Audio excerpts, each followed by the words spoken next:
स्वागतं शुभस्वागतं सर्वेभ्यः छात्रेभ्यः. Welcome to the online classes to all the students. Today we are going to learn the new lesson ahaha ahacha. So it sounds very different and you will enjoy the comedy story of this lesson where you will learn that you should not neglect anybody in this lesson. अजीजः सरलः परिश्रमी च आसीत्. सः स्वामिनः एव सेवायां लीनः आसीत्. एकदा सः गृहं गन्तुम् अवकाशं वाञ्छति. स्वामी चतुरः आसीत्. सः चिन्तयति अजीजः इव न कोऽपि अन्यः कार्यकुशलः. एष अवकाशस्य अपि वेतनं ग्रहीष्यति. एवं चिन्तयित्वा स्वामी कथयति, अहं तुभ्यम् अवकाशस्य वेतनस्य च सर्वं धनं दास्यामि. परम् एतदर्थं त्वं वस्तुद्वयम् आनय, अहः आह च इति. अजीजः सरलः परिश्रमी च आसीत्. Ajij was so simple and hard worker. सः स्वामिनः एव सेवायां लीनः आसीत्. He was always dedicated to his master. एकदा सः गृहं गन्तुम् अवकाशं वाञ्छति. Once he wanted leave to go to his home. स्वामी चतुरः आसीत्. His master was very clever. सः चिन्तयति, the master thinks, अजीजः इव न कोऽपि अन्यः कार्यकुशलः. Nobody is skilled in work like Ajij. एषः अवकाशस्य अपि वेतनं गृहीष्यति. He is taking the salary of the vacation also. In the leave period also he takes the salary. एवं चिन्तयित्वा स्वामी कथयति. Thinking like this, the master says, अहं तुभ्यम् अवकाशस्य वेतनस्य च सर्वं धनं दास्यामि. My dear Ajij, for you I will give you the salary. Even for the leave period I will pay you the salary. Param etadhartam tvam vastudvayam anayam. To get this salary, you have to bring me two things. What are they? Ahaha and ahacha. You should bring me two things. They are ahaha and aha. एतत् श्रुत्वा अजीजः वस्तुद्वयम् आनेतुं निर्गच्छति. सः इतस्ततः परिभ्रमति, जनान् पृच्छति, आकाशं पश्यति, धरां प्रार्थयति, परं सफलतां नैव प्राप्नोति. चिन्तयति परिश्रमस्य धनं सः नैव प्राप्स्यति. कुत्रचित् एका वृद्धा मिलति. सः तां सर्वां व्यथां श्रावयति. सा विचारयति, स्वामी अजीजाय धनं दातुं न इच्छति.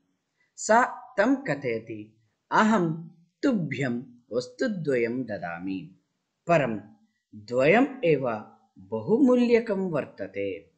प्रसन्नः सः स्वामिनः समीपे आगच्छति.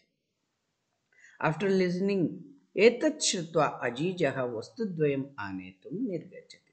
After listening the comments from his master, to get those two things, ahaha and aha, he goes to the market. Saha itastatah bhramati. He wanders here and there. Janan pruchati. He asks all the people, ahaha, aha, where it is available. Akasham pashyati. He looks at the sky. Is it available in the sky? No. Dharam prarthayati. He requests Dhara, Bhumi. He requests the earth, please give me these two things. Param Safalatam naiva prapnoti. But he is not successful. Chintayati. He thinks Parishramasya dhanam saha naiva prapsyati. He thinks that all my hard work, I don't get the money for my hard work. Kutrachit eka vruddha milati. Somewhere he finds a an old lady, Vruddha, old lady. Sahatam sarvam vyatham shraveti. So he completely tells his sad story, vyatha dukkam. He tells about his sadness. Saha vichareti, that old lady thinks, Swami Ajijaya dhanam datum na ichchati. His master doesn't want to give money to the Ajij. Sa tam kathayati. Then she tells Ajij, Aham tubhyam vastudvayam dadami. Don't worry, I'll give you these two things, that is ahaha and aha. Param dvayam eva bahumulyakam vartate. These two things are very costly. Bahumulyakam means very costly. Prasannaha saha Swaminaha samipe agachati. He was so happy that he got those ahaha and aha. So happily. Prasannaha means happy. Swaminaha samipe agachati. He goes to his master. Ajijam društva Swami chakitaha bhavati. Swami shanaihi petikam udghatayati. Petikayam लघुपात्रद्वयम् आसीत्. प्रथमं सः एकं लघुपात्रम् उद्घाटयति. सहसा एका मधुमक्षिका निर्गच्छति. तस्य च हस्तं दशति. स्वामी उच्चैः वदति, आहा! द्वितीयं लघुपात्रम् उद्घाटयति. एका अन्या मक्षिका निर्गच्छति. सः ललाटे दशति. पीडितः सः अत्युच्चैः चित्करोति, आह् इति. अजीजः सफलः आसीत्. स्वामी तस्मै अवकाशस्य वेतनस्य च पूर्णं धनं ददाति. Ajijam drishtva Swami chakitaha bhavati. When the master looks at the Ajij, he was very much surprised. Chakitaha means surprised. Swami shanaihi bhetikam udghatayati. The master slowly he opens the box which was brought by Ajij. Petikayam Lagupatradvayam asit. In that box, again there were two small boxes were there. Prathamam saha ekam Lagupatram udghatayati. First, he opens one small box. Sahasa eka madhumakshika nirgachati. Sahasa means immediately. Immediately from that small box, one honeybee, madhumakshika. Madhumakshika means honeybee comes out of that box. Tasya cha hastam dashati. It comes and sits on his hand and it bites. Dashati means bites. So the madhumakshika, honeybee, bites on his hand. Swami uchchaihi vadati. So the master loudly screams, ah! So when pain comes, we say no, ah! So like that, the master says, aha! Dvitiyam laghupatram udghadayati. Then he slowly opens the second box, small box. Eka anya makshika nirgachati. From that box, another fly is coming out. But saha lalate dashati. That fly comes and bites on his forehead. Lalate. Lalata means forehead.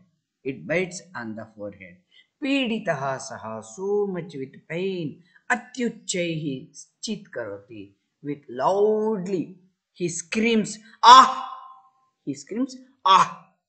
So Ajijaha Safalaha Jataha. Then Ajij has become very successful.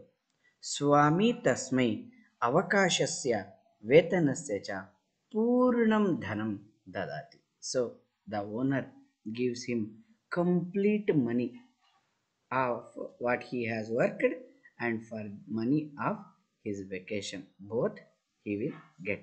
So like this, Ajij impresses. Understood? A old lady helps Ajij to get these two. That is aha and aha. Aha and aha. Okay. We will read the lesson, complete lesson once again. See how to, it is a very good reading habit. So it is a reading a practice for you. Please listen and try to read on your own. See, once you start, first until the full stop you should complete, then you should give a pause, and in between if you find any alpa virama means commas, then you have to stop there for a while and you should continue. Let us see, it's a model reading. Please observe. अजीजः सरलः परिश्रमी च आसीत्। सः स्वामिनः एव सेवायां लीनः आसीत्। एकदा सः गृहं गन्तुम् अवकाशं वाञ्छति। स्वामी चतुरः आसीत्। सः चिन्तयति, अजीजः इव न कोऽपि अन्यः कार्यकुशलः। एष अवकाशस्य अपि वेतनं ग्रहीष्यति। एवं चिन्तयित्वा स्वामी कथयति, अहं तुभ्यम् अवकाशस्य वेतनस्य च सर्वं धनं दास्यामि, परम् एतदर्थं त्वं वस्तुद्वयम् आनय। अहः आह च इति। एतत् श्रुत्वा अजीजः वस्तुद्वयम् आनेतुं निर्गच्छति। सः इतस्ततः परिभ्रमति, जनान् पृच्छति, आकाशं पश्यति, धरां प्रार्थयति, परं सफलतां नैव प्राप्नोति। चिन्तयति, परिश्रमस्य धनं सः नैव प्राप्स्यति। कुत्रचित् एका वृद्धा मिलति। सः तां सर्वां व्यथां श्रावयति। सा विचारयति, स्वामी अजीजाय धनं दातुं न इच्छति। सा तं कथयति, अहं तुभ्यं वस्तुद्वयं ददामि, परं द्वयम् एव बहुमूल्यकं वर्तते। प्रसन्नः सः स्वामिनः समीपे आगच्छति। अजीजं दृष्ट्वा स्वामी चकितः भवति। स्वामी शनैः शनैः पेटिकाम् उद्घाटयति। पेटिकायां लघुपात्रद्वयम् आसीत्। प्रथमं सः एकं लघुपात्रम् उद्घाटयति। सहसा एका मधुमक्षिका निर्गच्छति। तस्य च हस्तं दशति। स्वामी उच्चैः वदति, आहा। द्वितीयं लघुपात्रम् उद्घाटयति। एका अन्या मक्षिका निर्गच्छति। सः ललाटे दशति। पीडितः सः अत्युच्चैः चित्करोति, आह इति। अजीजः सफलः आसीत्। स्वामी तस्मै अवकाशस्य वेतनस्य च पूर्णं धनं ददाति। Like this you have to practice reading. भवतु शुभदिनं, भवतु अनुदिनं। धन्यवादाः। गृहे एव तिष्ठन्तु, स्वस्थाः जीवन्तु।